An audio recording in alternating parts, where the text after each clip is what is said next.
Nilikuwa nauliza hivi, umeshawahi enda tu hivi choo umeenda tu hivi chooni, unafika hivi, unafunga mlango, unainama tu hivi kuanza kazi, na mtu anatoka tu huko vup haraka kama amefungua.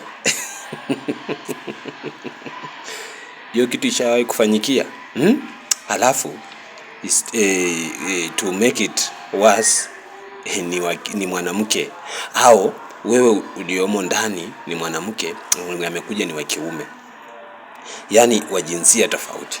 Ametoka tu huko, anavuta mlango kwa nguvu, kama ameshafungua bwana, na pengine hujalock ndani.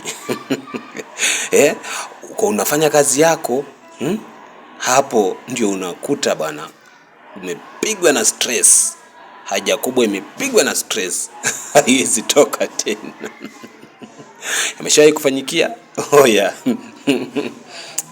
Hii noma sana hisi. Noma sana.